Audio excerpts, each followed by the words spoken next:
Supriyati dengan rekan saya. Saya Gracia. Saya Rizky Hidayati. Saya Dinda Firmanika. Saya Olivia. Saya Putri. Nah, di sini kami melakukan kunjungan ke UMKM produk mereka Melayu atau kerupuk ikan patin dengan narasumber Bang Rizky dan Kak Ica. Halo. Oke, kita masuk ke pertanyaan pertama ya Kak Bang. Nah, di sini saya ingin bertanya terkait bahan baku dan produksi. Nah, biasanya kan ikan patin yang dipakai itu didapat dari mana ya? Dan biasanya ikan yang dipilih itu ada kriteria tertentu nggak sih? Misalnya dari segi ukuran atau kesegarannya? Jadi kalau untuk bahan baku itu kita masih yang kita prioritaskan itu dari Kampar ya, karena memang kita pastinya mengumpulkan daerah dari kita sendiri dulu, baru yang lainnya itu ada di Kampar, itu namanya ICS, Restoran Ikan Patin, cuman satunya di Riau, yang adanya di Kampar. Nah, tapi kalau untuk memenuhi kebutuhan kami sendiri dari rumah produksi ikan patin ini nggak memadai merekanya. Jadi kita masih mengambil dari Medan maupun Jawa. Jadi kita tetap ngambil dari yang Kampar ICS itu tetap ngambil, tapi nggak akan cukup untuk memenuhi kebutuhan kami gitu. Nah, mungkin ada tahu ya, Riau termasuk salah satu penghasil ikan patin terbesar di Indonesia. Jadi kita masih memanfaatkan yang berasal dari daerah kita sendiri. Nanti bila tidak mencukupi untuk kapasitas produksinya, makanya kita baru ngambil dari luar provinsi. Contoh yang dibilang sama Rizky tadi dari Jawa sama Medan. Kalau untuk ukuran, nah Spesifikasi dong. ukuran kalau syarat itu masuk ke tempat kita. Tapi kalau untuk ukuran tuh biasanya up di 1,5 kilo atau 2 kilo lah. Itu biasanya. Kalau untuk kriterianya kalau masuk ke tempat kita itu pastinya cek suhu, apalagi ya, warna, bau, bentuk kulit, itu sih biasanya memang masuk ke kategori kita ya, untuk layak atau memang bisa kita terima. Pertanyaan kedua itu terkait peralatan dan teknologi. Kalau misalkan proses ini menggunakan teknologi atau mesin, ada nggak sih bagian tertentu yang masih dikerjakan dengan tangan? Kita itu ada namanya pembersihan lemak dari kulit. Jadi kita masih menggunakan masih manual. Pembersihan pisau memang di mesinnya dikit nggak tepat. Pokoknya kebayang lah ada lemak itu. Kalau untuk itu yang pembersihan kulit masih manual. Habis itu apa lagi ya?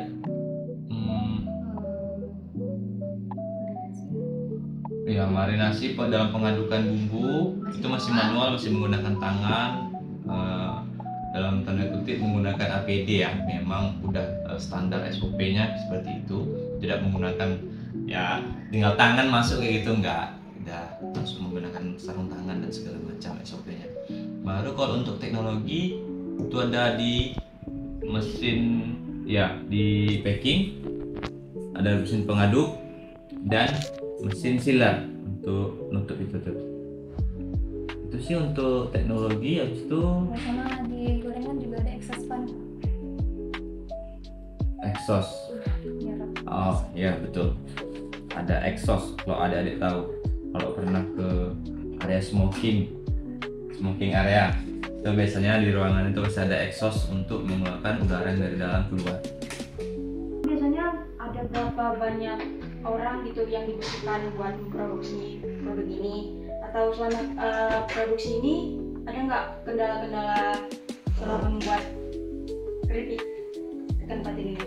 Kalau untuk terlibat bisa jadi banyak ya, cuman yang sekarang itu anggota produksi ada di 7 orang untuk produksi, untuk yang dari bersihkan kulit,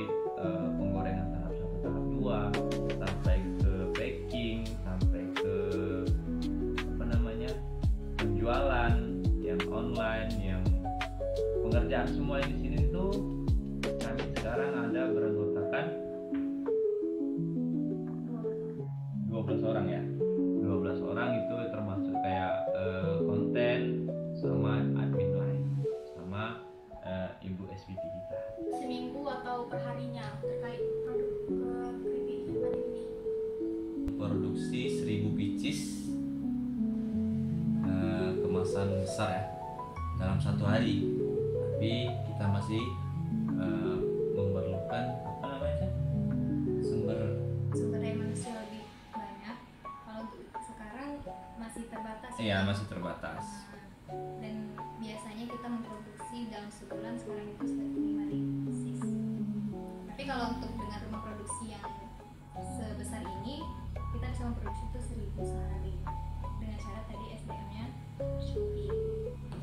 Karena memang untuk orang yang bisa bekerja di sini itu memang orang-orang pilihan deh, karena pekerjaannya itu berat. Ya nggak bisa dia sehari ini itu nggak bisa memproduksi satu bungkus itu, karena dia ada 4 tahapan ya bang. Iya betul. Dia harus kita bersihkan dulu kulit yang berlemaknya, nanti baru kita gorengnya ada 2 tahap. tahap, nanti baru kita proses packingnya. Jadi minimal tuh kita membutuhkan waktu sekitar 3 hari. 3 atau 4 hari lah baru dapat kita kemas sampai ke tangan customer. Seperti itu kata Sari. Bang, ada nggak orang karena abang membuat inovasi produk lainnya gitu dari kulit ikan patin? Terus keunggulan produk kulit ikan patin ini apa sih? Keunggulan ya. Inovasi dulu. Inovasi dulu, keunggulan dulu. Inovasi dulu. Dari mana dulu Kak? Oke, inovasi. Untuk inovasi itu pasti ada. Dan kami pernah juga mengalami, mungkin ada pertanyaan kekurangan. Kak, pernah nggak selama ini kekurangan bahan baku? Ya, jadi pertanyaan ya. Kalau itu pasti ada. Itu pernah kita masuk, kulit nggak masuk sekitaran 1 bulan ya bang. Iya betul. Nah, ketika kulit itu nggak masuk, tapi karyawan di sini tetap harus bekerja kan? Apa yang harus mereka kerjakan?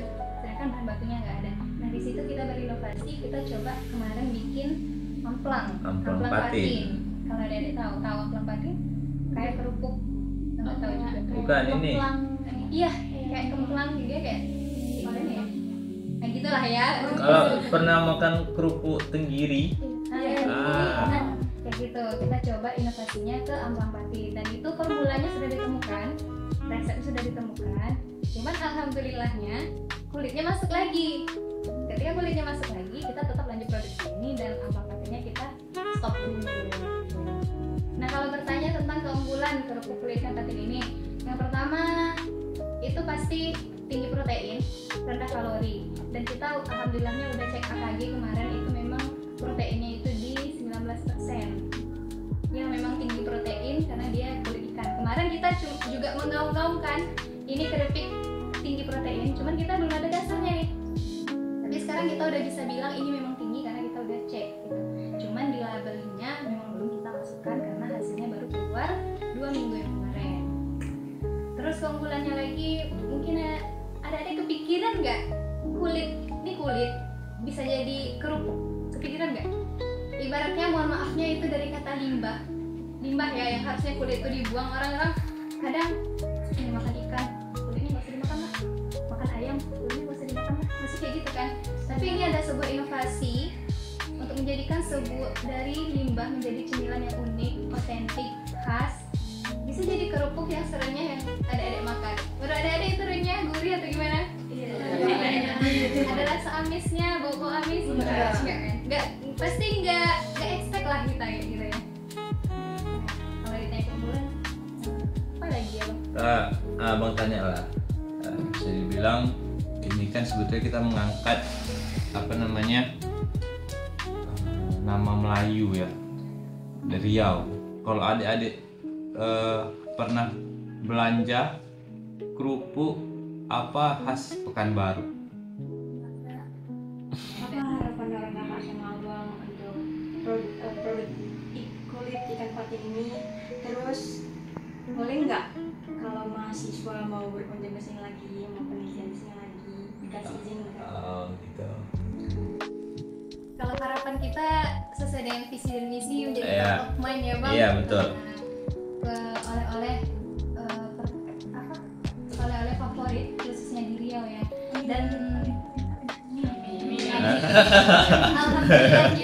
alhamdulillahnya sekarang kita lagi proses pengurusan ekspor.